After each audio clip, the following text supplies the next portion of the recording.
âmbito da propriedade privada e da habitação, assim como na garantia da educação, saúde, trabalho, segurança e demais direitos individuais, sociais, econômicos e políticos, o Estado brasileiro historicamente ofereceu tratamentos diferentes às parcelas negra e branca da população, porque na imposição dos tributos trata igualmente os dois grupos.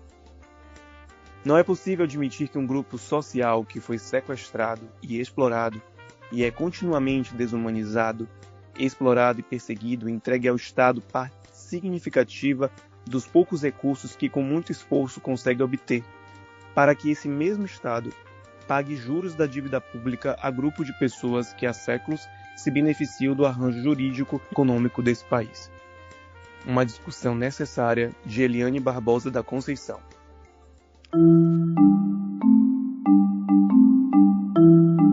Salve, salve para você que entrou na sintonia da Rádio Iroim. Laroie.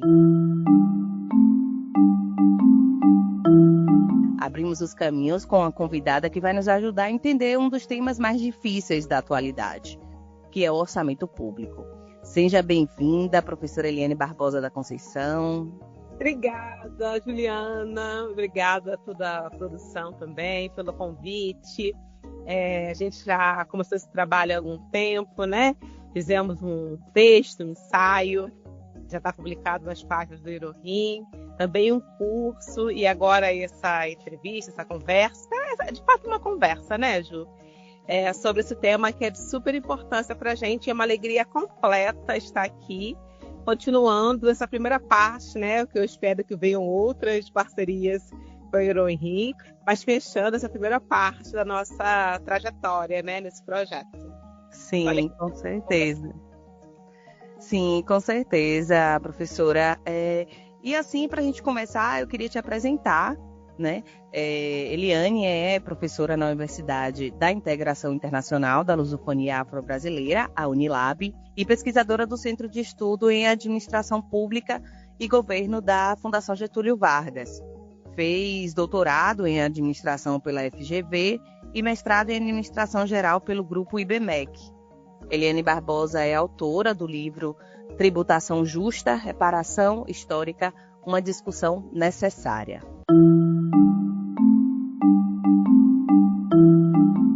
O orçamento público é uma peça fundamental nos Estados de Direito, posto que manifesta as decisões governamentais concernentes às finanças públicas.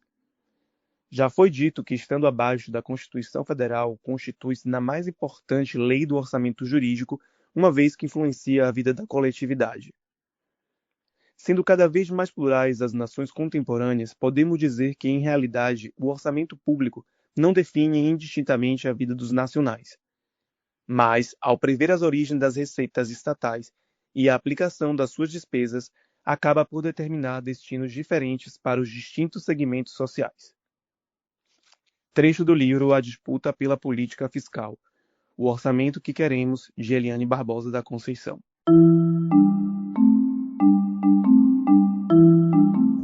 Eliane, obrigada mais uma vez por aceitar nosso convite. É uma honra ter você aqui na nossa Rádio Iroim.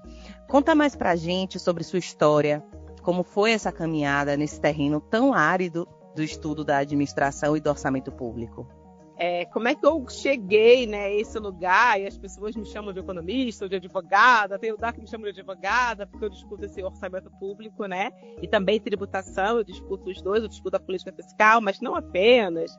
Termino falando um pouco de economia mesmo, porque termino que eu me situo hoje num campo da justiça econômica, né, e distributiva. Esse é o campo que eu cheguei, que eu me coloco hoje como pesquisadora, como estudiosa, como ativista social, né? Sindicalista, que agora eu sou, do Sindicato dos Professores Universitários Federais, né? Que estão vinculados à ANTE, no Ceará, que é onde está a minha universidade. Como que eu cheguei aqui? Eu, de fato, fiz Ciências Contábeis na Federal Fluminense, que é a UF, né, no Rio de Janeiro, que é o meu estado, e também em Niterói, que é de fato a minha cidade, a cidade onde eu nasci. Eu falo que eu sou nascida, vivida, estudada, trabalhada em Niterói, e agora meio que eu vivo no Brasil, em alguns lugares assim no Brasil, inclusive também no Rio de Janeiro. Então, eu estudei ciências contábeis e no meu primeiro contato com a matéria legislação tributária, eu fiquei encantada com essa ideia das finanças públicas, né? E eu tenho um perfil que o curso de contábeis é um curso belíssimo, né? Eu entendo contabilidade como uma técnica extremamente útil e necessária para o controle, mas é um curso no qual eu não me encaixo, porque é uma técnica e eu sou uma pessoa mais da ciência, da reflexão. Não que a técnica não implique reflexão, mas a técnica também implica uma maestria do fazer, que eu tenho pouca habilidade para fazer. Eu faço tudo perfeitinho, né? Mas para mim é um sofrimento fazer coisas. Eu gosto de ler, de estudar, pensar, refletir. Certamente esse é um lugar que eu me sinto mais confortável. Inclusive, hoje eu faço filosofia, né? Depois de 50 anos. Porque, de fato, é onde eu me sinto mais confortável. Mas, de toda forma, eu sou o primeiro diploma da minha família. E quando eu estava lá na 8ª série, sei lá que série, eu era muito boa em matemática. Mas também em português, também em história. Mas a professora de matemática me falou que eu tinha que fazer ciências contábeis. Aí eu terminei fazendo ciências contábeis. Não me arrependo, né? Me abriram portas, né? Mas, ao mesmo tempo, eu me sinto com algumas lacunas, assim, em termos teóricos. Mas, como sou muito autodidata, eu comecei a estudar logo direito tributário, muito. Estudei no direito tributário. E aí, estudando direito tributário sozinha, né? Lia, depois terminei trabalhando no escritório de direito tributário. E eu me encantei demais com o direito tributário e com, de fato, a ciência das finanças, que implica o tributário mais o orçamento. E logo, logo fiquei muito crítica, porque isso que está assim, na crista da onda hoje, assim, né, que a gente está aqui discutindo no podcast sobre orçamento, eu comecei a ver muito cedo. Mas como eu não era economista e como eu também não era do direito, eu não me permitia falar sobre isso. Então eu falava, não, um dia os economistas e um dia os advogados vão falar sobre isso. E comecei a desprezar o conhecimento que vinha desses campos, porque como eu fiquei muito crítica, eu via que ninguém falava como... Assim, eu fiz administração pública, né, na AGV, como doutorado. De fato, eu estudei os dois, empresas e pública. No doutorado, meu diploma termina sendo de empresas, mas o meu orientador, o meu centro de pesquisa, a qual eu sou vinculada até hoje, e todas as disciplinas que eu fiz é de pública. E aí, lá mesmo na GV, eu já discutia. Eu falava, mas o que adianta entregar essas políticas públicas? São importantes, são necessárias, as políticas sociais, mas se o Estado tira com a outra mão, a gente vai pegar o orçamento do SUS, o orçamento da educação, ele é um ínfimo, 2%, 3% do orçamento. E a tributação tira muito mais dos pobres, né? Das pessoas empobrecidas. Dos pobres não, nós fomos empobrecidos, né? Da base da pirâmide. Então eu já via isso, já criticava. E como no campo em que eu estava não se discutia isso, eu tinha dificuldade de navegar nessa praia. Mas eu falava, eu via, me incomodava. E aí em 2022 eu escrevi um texto sobre isso, que foi a parábola do Estado malvado, tributos e população negra no Brasil. Eu entrei na Unilab em 2015, virei professora de orçamento e contabilidade pública, que é a área também que eu pesquiso, né? Eu pesquiso essa área das finanças públicas. E cada dia mais aflorado. Como eu não via, né? Eu pesquisava, né? Eu penso sobre isso há uns 20 anos, pelo menos. Pouco mais do que isso. Uns 25 anos, mais ou menos. Como eu não via nada escrito sobre isso, e eu também não me permitia escrever, eu fiquei um tempo meio que assim, a ser amordaçada, digamos, né? Precisando trabalhar, mulher negra, pobre, sabe como é a nossa vida, né? Eu sou dos estudos, da pesquisa, fiz contábeis, que é um curso mais técnico, então eu tinha que botar a mão na massa, aquilo me trazia problemas emocionais, porque eu estava infeliz naquilo. Então, além das complicações, né?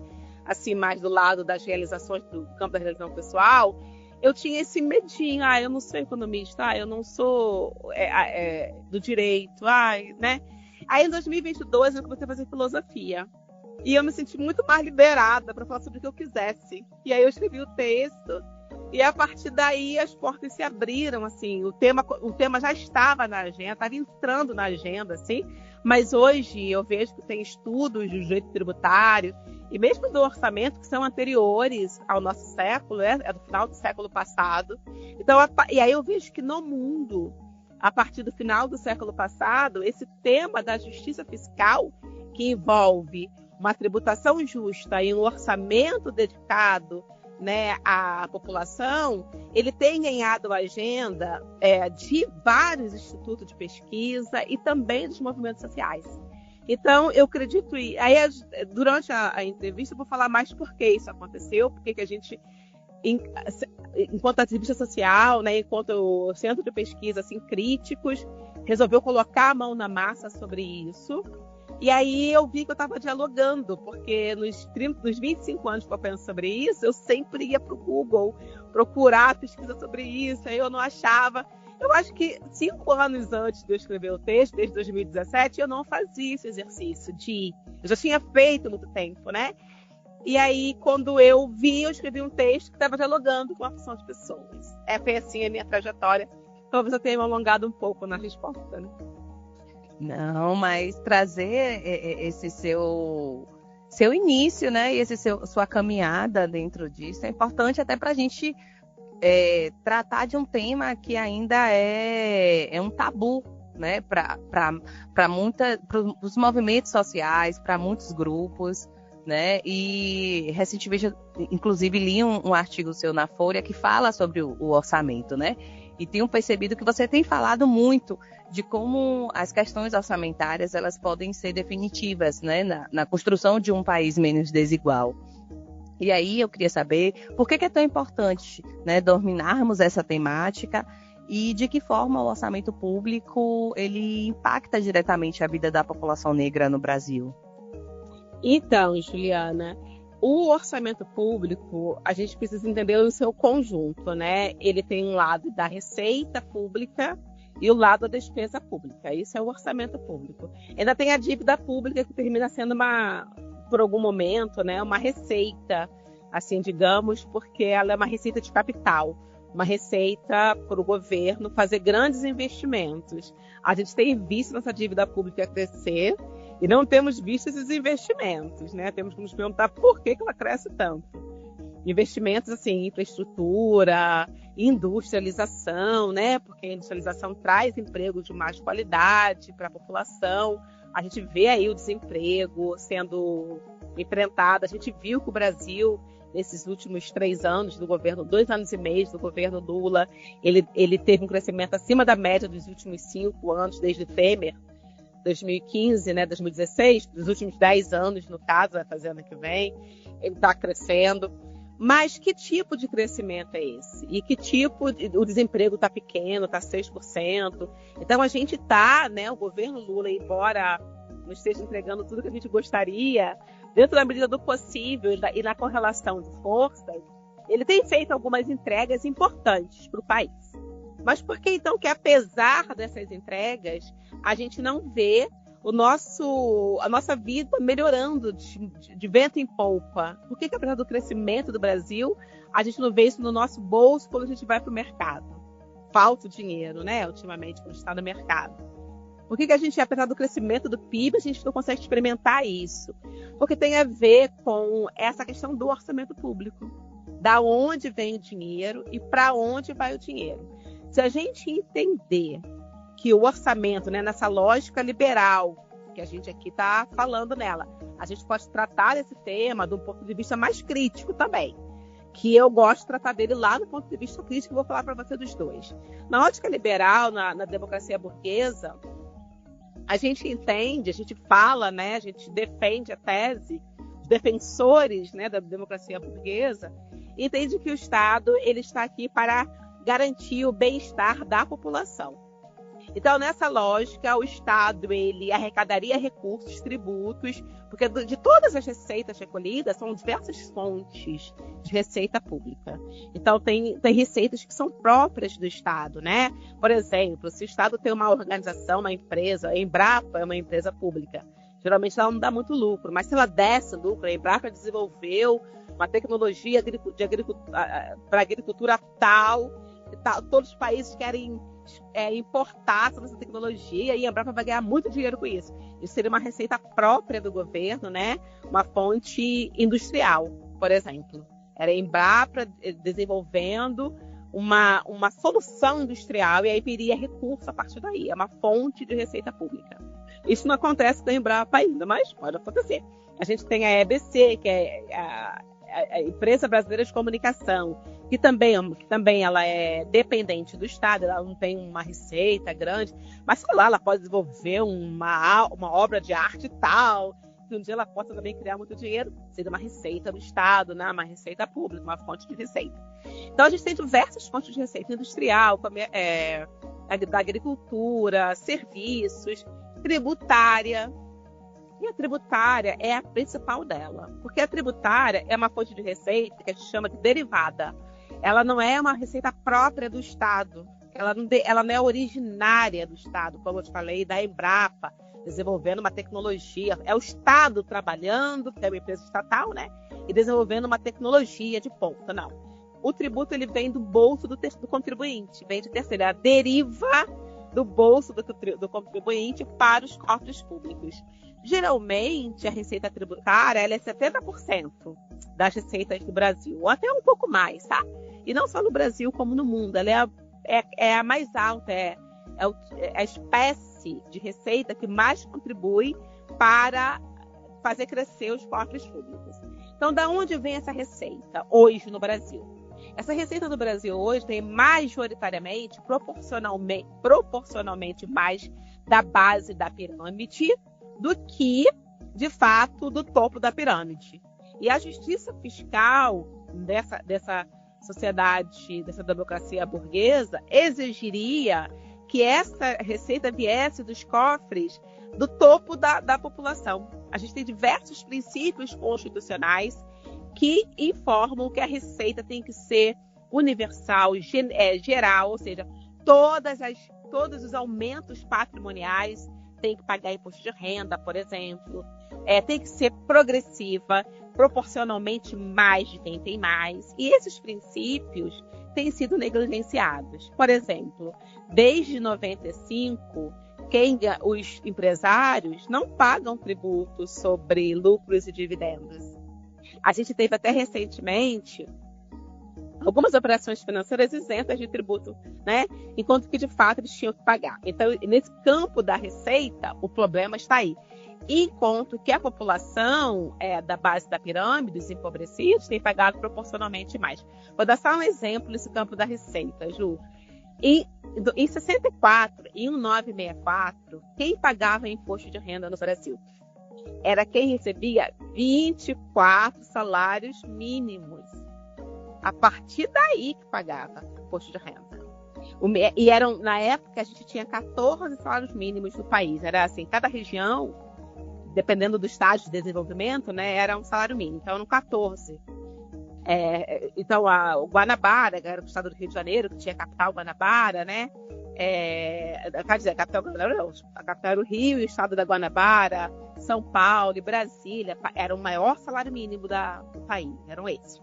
Aí, dependendo do estado, o salário mínimo diminuía, ou até mesmo no próprio estado do Rio de Janeiro, da Guanabara, tinha municípios que o salário mínimo era menor, né, do que o da capital, que era o Rio de Janeiro. Bom, e a mesma coisa para o Distrito Federal, a mesma coisa São Paulo. Então, eram 14. Para ser esse salário mínimo que eu falei para vocês, que era 24 salários mínimos para pagar o imposto, era o maior salário mínimo, era 24 do maior salário mínimo, ou seja, era bastante dinheiro, era uma pessoa abonada. E desses 24, dessas pessoas que recebiam mais de 24 salários mínimos que pagavam o tributo, não pagavam sobre 5 salários mínimos. Ou seja, se eu recebesse 24 salários mínimos, eu pagaria tributo sobre 19, não sobre 24, porque entendia-se que o mínimo existencial, o mínimo necessário para uma pessoa viver eram 5 salários mínimos. Então, estava protegido do imposto. Hoje, como é que está isso? Quem recebe 2 salários mínimos paga imposto de renda. Então, a gente está desrespeitando diversos princípios que estão dados na Constituição de 88. Em 64, já estavam também na Constituição de 46, desculpem. Então, a de 88, ela teve uma reforma em 65, bem profunda, do sistema tributário constitucional. Então, a de 88, ela pegou ela melhorou tudo. O que estava posto em 46, o que estava posto em 65, a 88 aperfeiçoou tudo isso. Então, nós temos um mecanismo de exigência que tem sido negligenciado. Isso é no campo da receita. No campo da despesa, essa que a gente chama mais de orçamentário ou despesa pública, né? Mas, de fato, é tudo isso, a receita e a despesa. No campo da despesa, a gente vai chamar de financeiro, que é o direito financeiro. No campo da despesa, a gente tem frações muito volumosas do que é arrecadado com o suor do contribuinte, que eu já te falei, que é a base da pirâmide, que paga proporcionalmente mais. Eu faço questão de frisar o proporcionalmente. Isso significa dizer o seguinte, que em números absolutos, talvez quem pague mais são quem está no topo da pirâmide. Mas o que eles pagam não faz falta para eles, como faz falta para o tributo que é pago na base. É proporcionalmente porque pesa mais para a base. Então, se a base da quem ganha R$5.000 paga 27,5 não dos 5, mas de 3.000, por exemplo, né? Porque tem uma base, tem uma parte que é atirada, que é aquele mínimo existencial, que está longe de ser 5 salários mínimos hoje, né? Pagar o imposto de renda sobre aquele valor, para ele é muito caro esse 27,5%. Enquanto que quem ganha 50 mil já fica mais barato pagar 27,5%. Quem ganha 500 mil fica mais barato ainda. Quem ganha 5 milhões fica mais barato ainda pagar 27,5%. Então, 27,5% pesa muito mais no bolso de quem ganha 4.900 e pouco, que eu acho que é a base da nossa tabela, né, do imposto de renda hoje, é 4.000 e pouco, não chega a 5.000, que é o teto a partir do qual entra o 27,5% de alíquota, sabe? É muito pouco. Então, proporcionalmente, a população paga mais. E parte desses recursos não tem sido, parte significativa desses recursos não são investidos em educação, em saúde, em infraestrutura. A gente tem visto empregos de qualidade? Não. Os nossos empregos dos 6% desempregados, está baixa a nossa taxa de desemprego, é verdade, mas ganham 2 salários mínimos. 80% da população ganham, no máximo, 2 salários mínimos. No mínimo 80%. Tem até estudos que mostram que são mais. Eu estou aqui conservadora. 80% da população é, no máximo, 2 salários mínimos. Sabe, eu estou conseguindo me fazer comunicar? Então, os empregos são de baixa qualidade. O investimento público do nosso tributo, que a gente recolhe com o suor do nosso rosto, porque o trabalhador, ele paga o imposto, é retido na fonte. Ele não administra esse recurso. Nem chega na mão dele, já chega do salário descontado dele, sabe? Então, esse recurso vai para os cofres públicos e, ao invés de ser investido em serviços públicos de qualidade e que atendam a necessidade da população, e também em iniciativas de infraestrutura e também de iniciativas que fortaleçam a indústria brasileira, porque especialmente isso, né? Isso aqui é o principal, fortalecer a nossa base produtiva. Porque se fortalece a nossa base produtiva, a gente tem empregos de qualidade. Porque numa indústria, o trabalhador tem voz. Porque se o trabalhador parar, a indústria para. Então, o empregador tem que ouvi-lo. Subsidiariamente ao emprego de qualidade, a gente precisa de políticas públicas, políticas sociais, educação, saúde, elas são necessárias, não resolvem tudo. O quadro ideal é o Estado provendo a população com o mínimo necessário no que diz respeito a bens materiais. Não estou falando aqui de bens afetivos, né, e bens não tangíveis, de qualidade emocional, de uma mãe cuidando de um filho, de amor, que é uma coisa essencial para qualquer novo entrante nessa ordem social, como dizia a Hannah Arendt.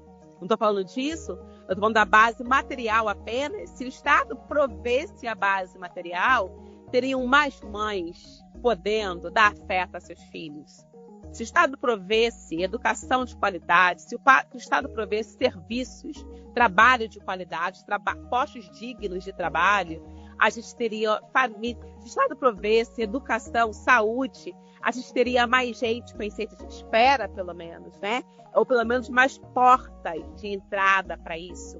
A gente teria trabalhadores que poderiam se organizar politicamente, e a organização política traz maior nível de consciência para famílias.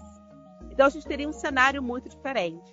Então, a gente tem um Estado que arrecada proporcionalmente mais dos pobres e entrega muito de juros para pagamento dos juros da dívida pública. E um baixíssimo investimento no bem-estar social, que é esse discurso, né, da democracia burguesa, de que o Estado está aqui para prover o bem-estar da população. Dentro dessa temática, né, do orçamento, e que talvez até tenha estimulado, né, um conhecimento, né, uma procura por esse conhecimento sobre o orçamento, que é esse debate que a gente tem acompanhado agora sobre o orçamento secreto, né, com críticas ao Congresso, né, por trazer mudanças aí na forma como é aplicado os recursos e planejado, né? Então, assim, eu queria até... Isso tem incentivado um pouco, né, as pessoas a procurar saber sobre esse assunto, mas eu queria que você falasse um pouquinho sobre esse orçamento secreto, né? Nos explicar um pouco mais sobre isso. Tá certo, Ju. Então, o orçamento secreto, ele começa, de fato, como um orçamento impositivo. Né? Lá em 2015, com a emenda constitucional 86. A discussão sobre o orçamento impositivo é uma discussão antiga no direito financeiro, né? E significa o seguinte, o proposto é o seguinte: todo ano nós temos, né, e sempre tivemos aqui no Brasil há muitos anos, desde da Constituição Inicial de 1924, a gente tem uma lei orçamentária anual, que em 88 foi aperfeiçoado o sistema de planejamento e orçamento do Brasil. A gente tem hoje um plano plurianual, que também é uma lei orçamentária. Temos uma lei de diretriz orçamentária. O plano plurianual é para 4 anos e a lei de diretriz orçamentária faz meio que uma ligação entre o que está no plano plurianual e o que está na lei orçamentária anual. Vamos lá. Plano plurianual. O governo chega e faz esse plano para 4 anos. Ele faz um diagnóstico da sociedade brasileira e ele vai e desenha programas. Eu estou falando aqui de uma linguagem simplificada, né? Ele desenha programas para fazer face a todos esses problemas que a sociedade brasileira tem. São vários programas. Em 4 anos, ele não dá conta de resolver todos os problemas da sociedade brasileira, né? Ele tem que escolher alguns programas daquele para enfrentar cada ano, né? E aí a lei de diretriz orçamentária serve para isso. Também para isso. Ela estabelece algumas metas e tal, mas também ela estabelece as prioridades. Prioridades que vai lá no plano plurianual e fala, ó, temos todos esses problemas aqui no Brasil, ó, mas vamos conseguir fazer o que ano que vem? Ela vai lá e pega, ó, vamos fazer isso e isso aqui, ó, esses 3 programas aqui para pegar no plano plurianual para fazer lá em 2026. Então, hoje, a lei de diretriz orçamentária já foi para o Congresso. Foi lá em dia 15 de abril. E foi estabelecendo suas prioridades e cumprindo outros papéis que ela tem que cumprir aí, a lei de diretriz orçamentária. Aí, quando for no final de julho, ela volta para o Executivo para ser aprovada. Está lá no Legislativo. O Legislativo está mexendo, o Executivo fez, o Legislativo está lá agora fazendo alterações. Quando for dia 17 de julho, ela volta para o Executivo aprovar, sancionar, vetar, o que for, e publicar. E aí o Executivo vai fazer a LOA, que é a Lei Orçamentária Anual.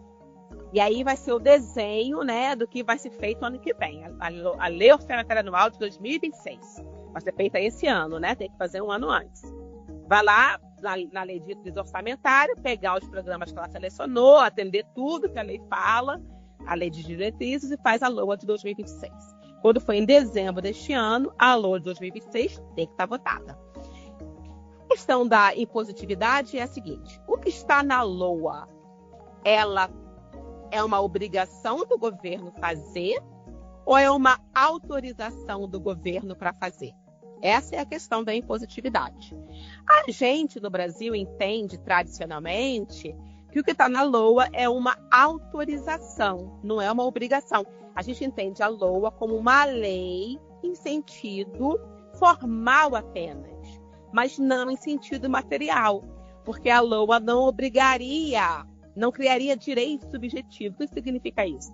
Se o governo fala que vai fazer um projeto tal para melhorar a educação, então quem está na educação, quem está lá se beneficiando com a educação, faça de conta que é para a educação superior, né? Um programa para 2026 para melhorar a educação superior. Eu estou na educação superior, sou professora de uma universidade pública.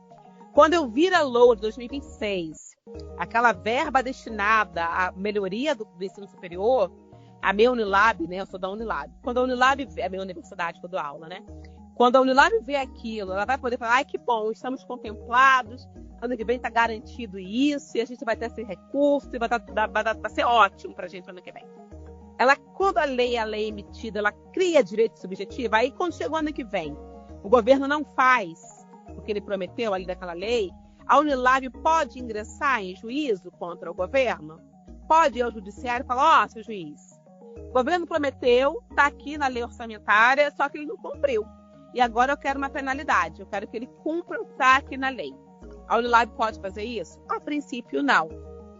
Porque a gente entende o orçamento como um direito, não como lei material, não como uma lei que cria um direito subjetivo. E o que está escrito ali tem que ser cumprido. A gente entende que ela tem assim, um aspecto formal, ela cumpre o rito formal. Foi iniciada no Executivo, passa para o Legislativo faz tudo que está previsto no Legislativo, que é a casa de fabricação de leis, fazer, e aí o Executivo veta. Então, essa discussão ela é antiga no direito financeiro. A LOA, ela é impositiva ou não é impositiva? E no Brasil, essa discussão também é antiquíssima, né? Veio a Emenda Constitucional 86 de 2015 falar sobre isso, mas só que essa discussão está no Congresso há anos, e há décadas, digamos assim. E há algum tempo já foi assim arbitrado de se fazer uma lei obrigatória, impositiva. Só que isso não aconteceu. Aí, em 2015, os deputados, os nossos diletos parlamentares criam a Emenda Constitucional 86, criando a impositividade do orçamento só para as emendas. Ou seja, de tudo que foi programado, só é obrigatório cumprir as emendas que os parlamentares fizeram, as emendas individuais.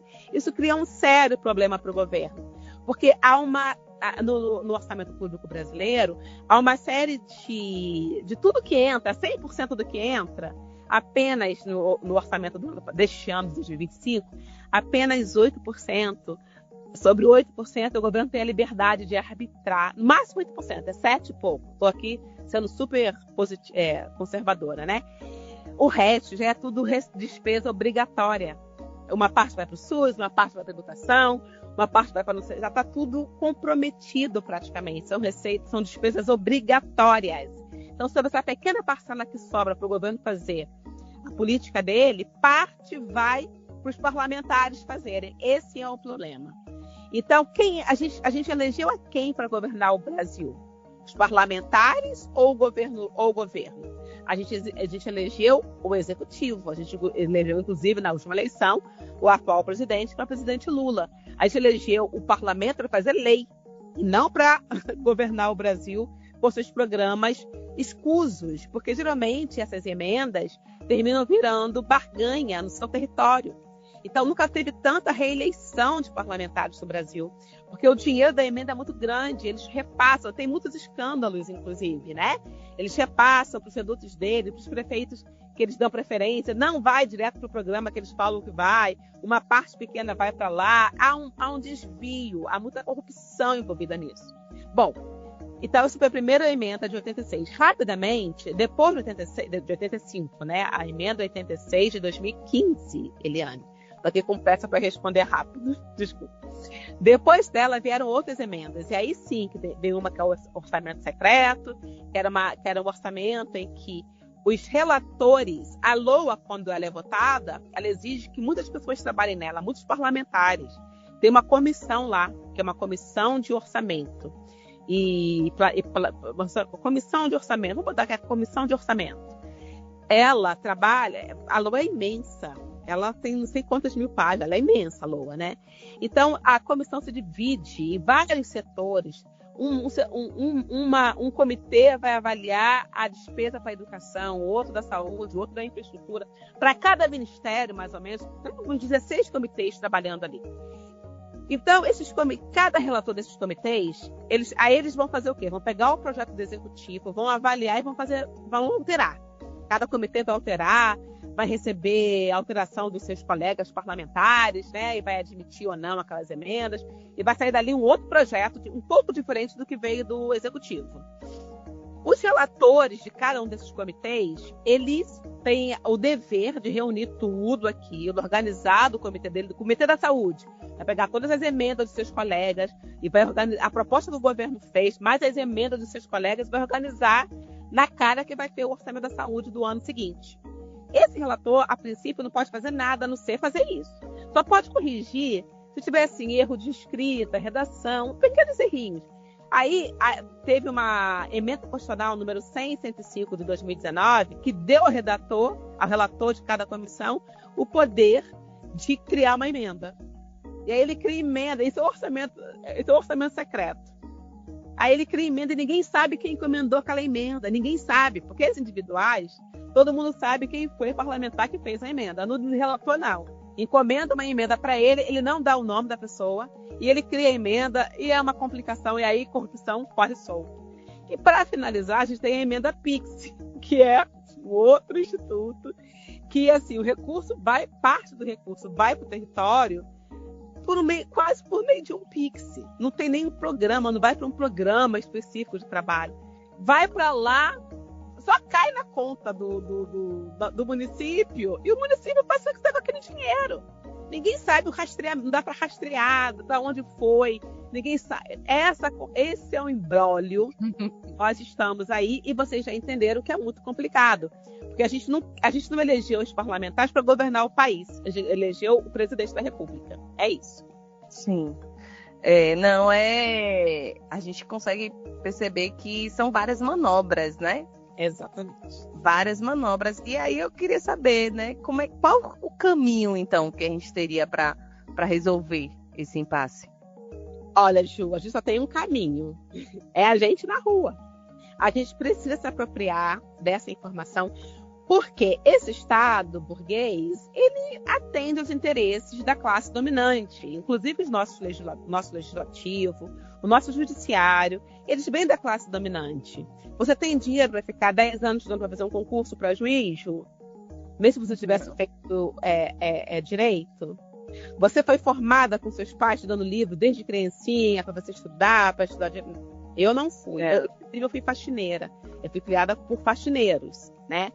Então, quem passa nesses concursos para o judiciário, de fato, é a classe dominante. Quem tem dinheiro, todo mundo fala que quem ganha para legislativo é quem tem dinheiro. Você tem, Ju, para se candidatar para as próximas eleições? Você pode vir uma candidata com bastante dinheiro? Infelizmente, não. As eleições, eu também não posso. Eu também não quero, eu também sendo professora, sabe?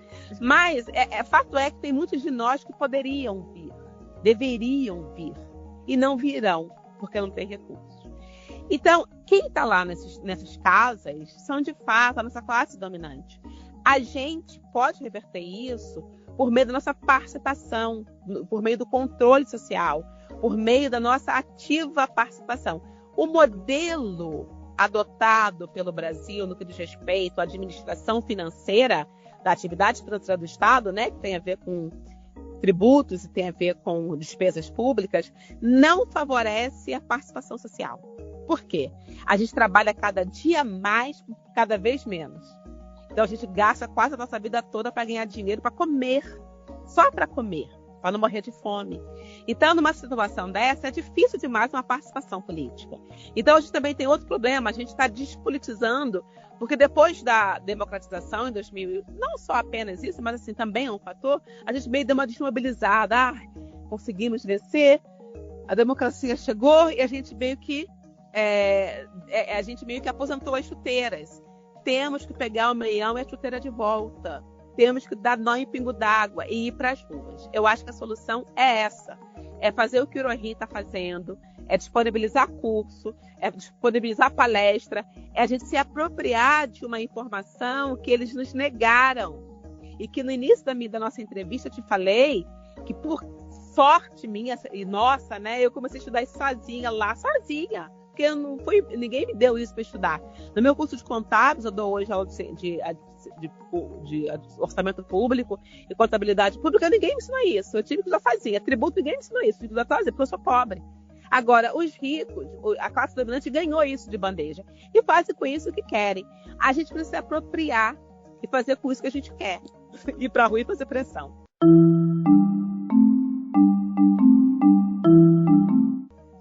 Bom, a gente está chegando no nosso último bloco, né? E a gente queria aproveitar mais um pouco desse tempinho para beber dessa sua fonte, Eliane. E queria saber, assim, hoje, quais são os principais gargalos ou ausências, né, dentro do orçamento público, quando a gente pensa em políticas voltadas à equidade racial? Dentro do orçamento público, a gente tem o gargalo que, como eu te falei, mais de 90% de tudo que o Estado brasileiro arrecada, ele tem destinações outras que não políticas para o bem-estar social, que não políticas para a garantia de igualdade, ou para a garantia de, vamos dizer, uma palavra que eu amo e que eu entendo, né, que dentro dessa lógica burguesa, que infelizmente não acredito nela, mas ok, que a gente vive nela, é a emancipação da população. Então, a emancipação requer educação, requer saúde, infraestrutura, residência, alimentação, segurança alimentar, né? Então, parte da política de igualdade racial, ela é feita por uma política universal, que é necessária para todos os cidadãos. Todos os cidadãos brasileiros precisam de segurança alimentar. Todos os cidadãos brasileiros precisam de educação de qualidade. Todos os cidadãos brasileiros precisam de saúde garantida. Todos os cidadãos brasileiros precisam de saneamento básico. Precisa de residência, precisa de segurança, de voltar para casa. Precisa de emprego de qualidade. Estamos conversados? Além disso, uma parcela do recurso deve ser destinada a reverter um quadro que o Estado brasileiro e a sociedade criaram lá no século XIX, que foi manter a população negra fora da educação, manter a população negra fora de trabalhos dignos e de qualidade, trabalhos gratificantes, trabalhos dignificantes, manter a população negra fora do acesso à terra, fora do acesso a ferramentas de trabalho. Se a gente for olhar a história do século XIX, a gente vai ver que foram iniciativas legais, foram atos legais que impediram a população negra de acesso a tudo isso que eu te falei. Essa desigualdade se acumulou, porque se o meu pai, se o meu bisavô, meu tataravô não estudou, o meu avô a meu bisa teve menos possibilidades de trabalho e também de educação e de visão de mundo. Vamos contar aqui que visão de mundo é tudo de necessário. A pobreza não está na falta da renda, está na falta de conhecimento das perspectivas. A gente se forma a partir do ambiente que está. No momento em que meu avô não estuda, minha mãe tem menos oportunidade de vida. No momento que a minha mãe tem menos oportunidade de vida, eu também tenho. Ou seja, a discriminação que o meu tataravô sentiu lá no século XIX se aproveita e se estende até mim, porque ela foi passada de geração em geração a uma acumulação de desigualdade. A desigualdade não é fácil, não é um nó fácil de desatar. Ele é difícil de desatar. Então, é necessário garantir as políticas universais, mas também políticas específicas. Se para as universais nos tem faltado recursos, imagina para as específicas. Então, o que falta não é... E além disso, outro desafio das políticas específicas, a gente tem uma esplanada que é branca, que é em sua maioria branca, que não está pronta para compreender a complexidade da desigualdade racial e desenhar políticas, porque o que a gente precisa é de um Ministério da Igualdade Racial. Precisamos. Mas o Ministério da Igualdade Racial, ele tem políticas transversais, ele tem que trabalhar junto com todos os ministérios. Então é preciso alguém no Ministério do Trabalho pensando na população negra. A gente tem? A gente não tem. É preciso alguém do Ministério da Saúde, em todos os ministérios, pensando em políticas que façam face a essa desigualdade secular que afronta e que alcançou a população negra naquela área específica. E fazer essa política em diálogo com o Ministério da Igualdade Racial. Então, além da falta de recursos, a gente tem uma falta de aptidão da gestão do orçamento público de pastas específicas no que diz respeito à igualdade racial. Bom, e para a gente fechar aqui a conta, Eliane, indica assim para a gente quais os caminhos que a gente pode seguir para continuar acompanhando e incidindo nos rumos aí do orçamento público. Eu acho que fazer o curso do Irorim, o Irorim vai disponibilizar um curso para vocês. Tem um texto também que é meu, né? Que é a disputa pela política fiscal, o orçamento público que queremos. Eu acho que ali é um início. Temos o curso, temos esse podcast. A gente tem uma necessidade de participação política no plebiscito.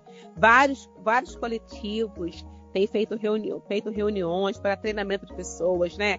Cursos de formação. É importante se informar sobre isso. A gente tem diversas organizações sociais que oferecem, eu vou falar nomes aqui de organizações parceiras, a Oxfam Brasil, o Inesc, a Plataforma Justa, que é uma parceira bem minha também, assim, que disponibilizam materiais sobre essa temática. Então é importante a gente beber nessas fontes, né? E buscar se informar. E, além de se informar, buscar coletivos no seu município, no seu bairro, no seu estado, que estejam atuando nessa bandeira. Eu acho que o plebiscito vai abrir um caminho bem bacana para isso, tá? De aglutinar pessoas interessadas nesse tema. É a hora de levantar, arregaçar as mangas e ir para as ruas. Concordo também. Acredito que o plebiscito vai trazer ainda mais à tona esse tema e as pessoas vão se sentir mais apropriadas, né, para falar sobre e para cobrar, né, para fazer o controle social.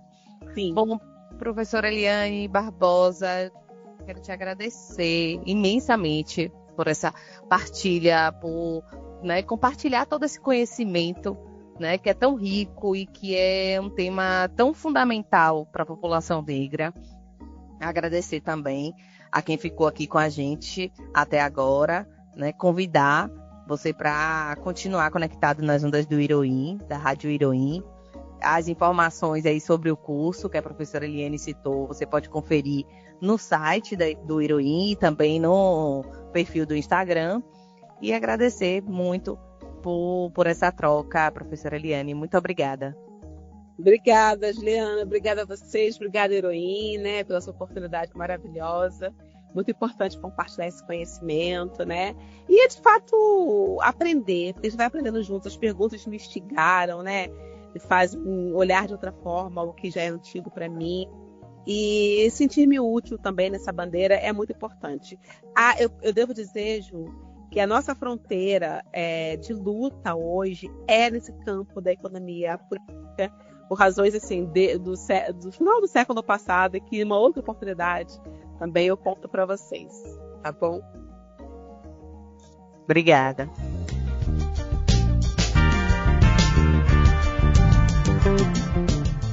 Créditos. Produção: Inaê Adame e Juliana César Nunes. Roteiro: Juliana César Nunes. Apresentação: Juliana Dias. Técnico de gravação: Juliano Vieira. Edição de áudio: Juliano Vieira. Sonoplastia ou design de som: A Toca Cooperativa Audiovisual. Identidade visual e design: Daiane Pereira. Locução da vinheta e blocos: Gilvan Reis. Esse podcast é uma produção do Iroim com apoio do Fundo Elas Mais. Nos acompanhe pelo site e redes sociais. Endereços: iroim.org.br e no Instagram @iroim_org.